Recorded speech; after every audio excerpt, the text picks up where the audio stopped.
Today is September 22nd, and Susan and I are in Mulberry Point. This is a section of Guilford, Connecticut, and as you can tell, we're on the shoreline.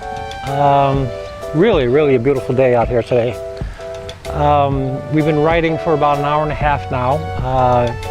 The day's been beautiful, except that it's been very windy. We got about 18 mile an hour winds and gusts above that, well above that from time to time. So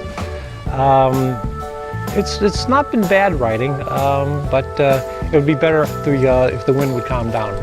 But anyway, we thought we'd just stop and say hello to you guys, and hope that you're enjoying the video and that you like and subscribe. Thanks again for watching. We'll see you later.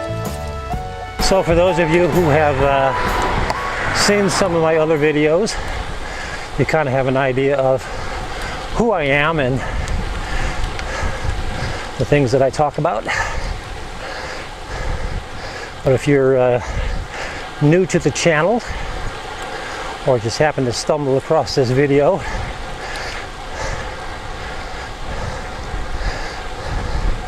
I'll give you a little background about me. I'm a 68-year-old guy. I've been riding my bike now for 2 years.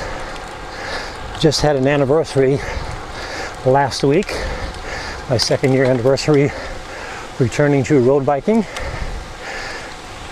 In that time, I have logged, or I've ridden 10,800 miles, mostly riding locally. In other words, not going off on 100-mile rides. I'll take a left-hand turn here. And during that time, I think I've learned quite a bit about road biking and how to best structure it and apply it to what it is that I wanted to get out of the sport.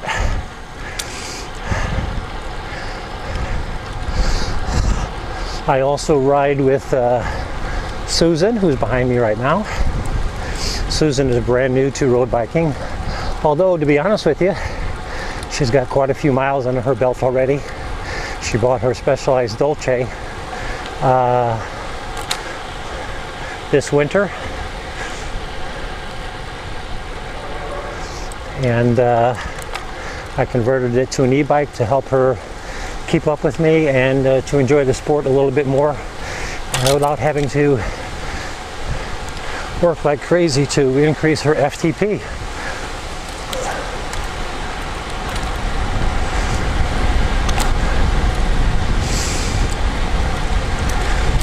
But when I first started thinking about getting back on a bike, because I used to ride a bike quite a few years ago, I really got kind of lost and confused and unsure about bikes in general and what to buy, and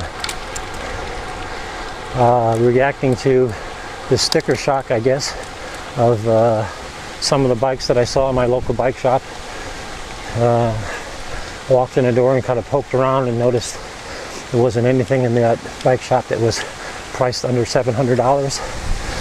And I thought, yikes, what happened to the $300 or $400 bikes at the most?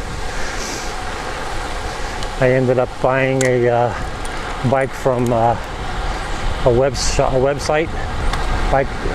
The name of the website was bikesdirect, I think it's called. And a little bit of research I did on it kind of pointed me to buying a bike called a Vilano Shadow,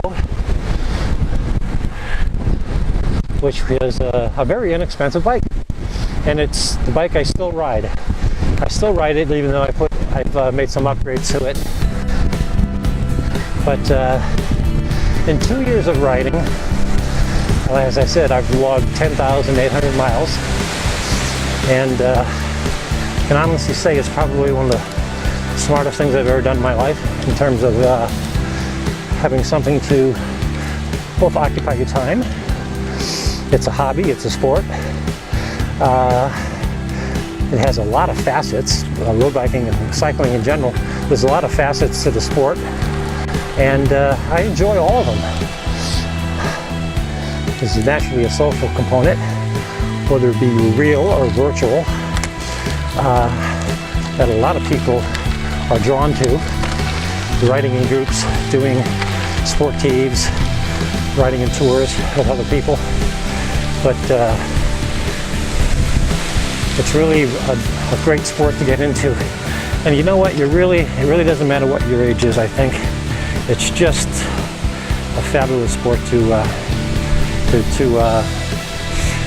make part of your life. Do you see the dark spot out there? Yeah. That's a school of fish. You can see him splashing. He's trying to hit him, that fisherman. He's trying to get out there. Yeah, it's right in his face. No, he's over there. He's fishing for blues, I'll bet.